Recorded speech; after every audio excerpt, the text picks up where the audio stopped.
Hi folks, Dave, the Honest Audiophile. This is the Kinera Orlog, and these are my Honest Audiophile impressions. I want to thank Kinera for sending over the Orlog for review. Do greatly appreciate it. Kinera Audio, you rock. Okay, so the Kinera Audio Orlog. This is a IEM cable that is in collaboration with Effect Audio.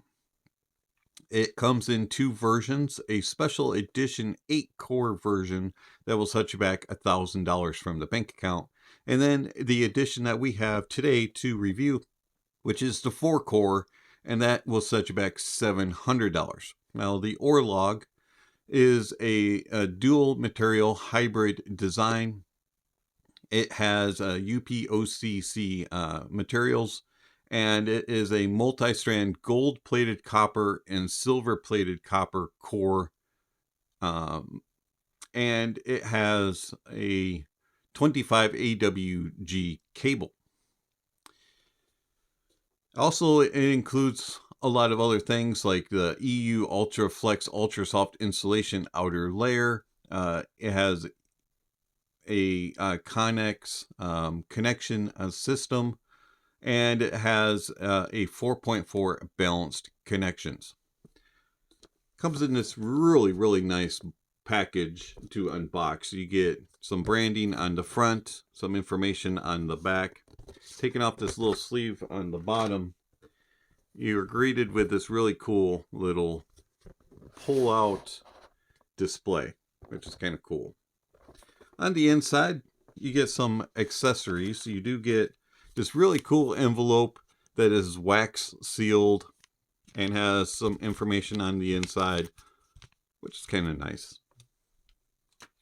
And then you get a very nice carrying case, which pure leather, smells fantastic. Has a very nice zipper. Really big bed so you'll be able to put your IEMs in, and then also you have a pocket up top here so you can store some accessories. Very nice. You also get a carrying case for the Connex connectors. Now the Connex connectors are the way that you swap it from being a 2-pin to MMCX. They come in this little carrying case. They are extremely small, so do be careful while handling them. You'll have to chase them around your desk or even on the floor if they drop. They are extremely small. They do screw into the ends of the connectors going into the shells of your IEMs, and you can change it from MMCX to 2-pin. And then you get some paperwork that tells you a little bit about the Orlog.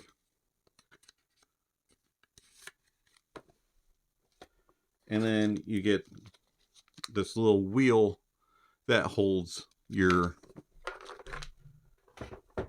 cable. So taking that off.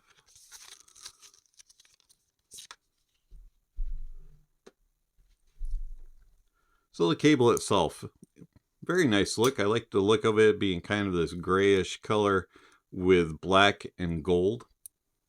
It looks premium and it feels premium. Very well built. You have the Connex connection right here, which you just twist and it comes off, and then you just spin the other one on until it's tight and you're good to go.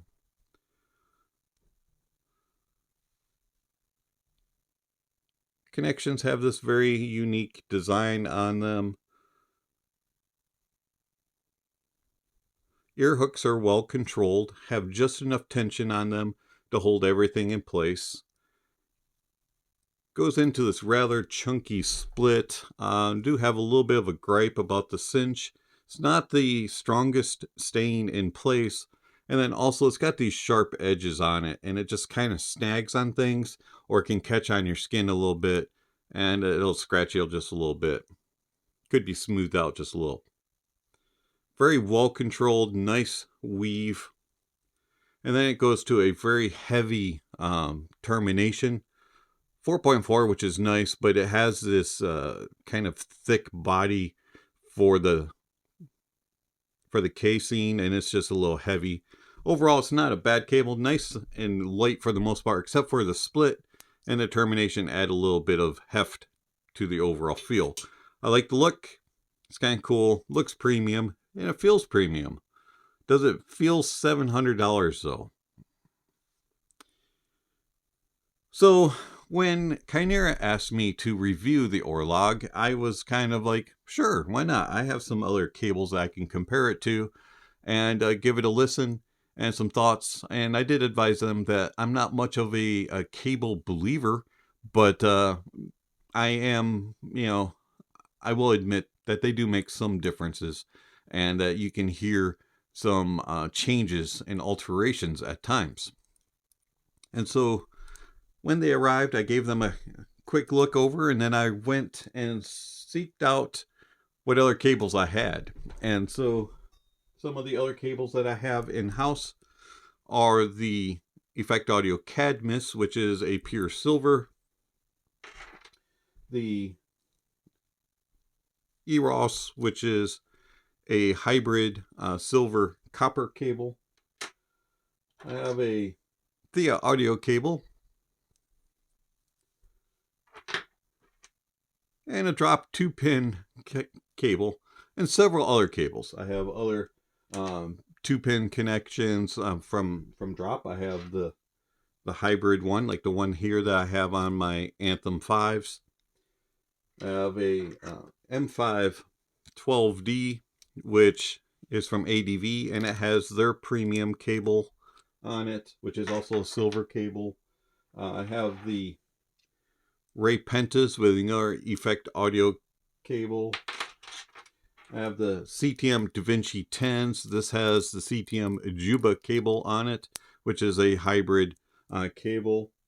And then I have the Zen's Mangird top with the top stock cable. And those were the IEMs that I mostly used. I did try other IEMs, but those were the main IEMs that I used swapping out and listening with the Orlog. And so as I started my listening experience and as I was doing my comparisons, I started to notice something that I've always noticed about cables. And that is, if it's a copper cable, it sounds one way. If it's a silver cable, it kind of has these tendencies. And if it's a hybrid cable, it kind of has this type of tendency. And so I was like, okay, copper, you get a little bit more warmth, a little bit more mellow up top, a little bit more note weight, and a little bit more note tone and timbre, and just an overall pleasant type of sound. Silver cables tend to be a little bit more sparkly, a little bit more energy, may have a little bit more detail retrieval and resolution, but don't have as much of the tendency to have tone and timbre as natural as a copper. And then the hybrid ones kind of mix the best of both of those types of cables into one. And those are the cables that I tend to prefer, are hybrids. And as I listened, and I was using my CTM DaVinci 10 and my ADV M5 12D, as those two are the most resolving and most sensitive to change of my IEMs, I started to listen and really compare what is standing out. And outside of those various changes that I was getting with copper and silver, the only things that really stood out were very subtle. And it was just a smidge more clarity and a slight bit more of resolution. Didn't notice any extra added detail retrieval or better tone and timbre or better bass impact or better sparkle and energy or anything like that. It was clarity was just a little bit more and just a little bit better resolution with the Orlog. And so then I started to think about it. These cables cost a lot. For example, the Cadmus is upwards of $300. The Eros, upwards of $300. The Juba, upwards of $200. The ADV cable, $150. So those cables aren't cheap. But coming at $700, the Orlog that I was reviewing, which is just beautiful to look at, was it $400, $500 different? And I kept having to say, no, I don't hear that much of a difference. Do I hear a difference? Yeah, kind of. But it's not worth the difference in price. Is the build $500, $400 different? No, not really. I like the build of it. I like the look of it. I think it's cool. I like the design and unboxing it, and I love the carrying case and all that. But it's not $500, $400, $300 difference. And so, as much as I like the Kinera Orlog, it didn't enhance my experience with it enough to say, you got to go buy one. You got to get one. You need this.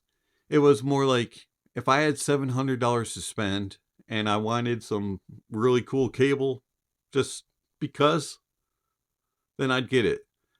But if I wanted to improve the sonics of my IEM, I don't need to spend $700. I can spend a way less than that and still get nearly the presentation. It's been Dave, the Honest Audiophile. Thank you for watching, and I'll catch you on the next video. Speaking of next video, somewhere on the screen, subscription links, notification bells. If you haven't already, please check those off. Don't forget to give a thumbs up or a thumbs down to the video. Check out the links down below. There's all kinds of information down there regarding how you can contact channel, follow channel, support channel. All that kind of stuff is down below. And then lastly, don't forget to enjoy the music and that honesty is the best policy.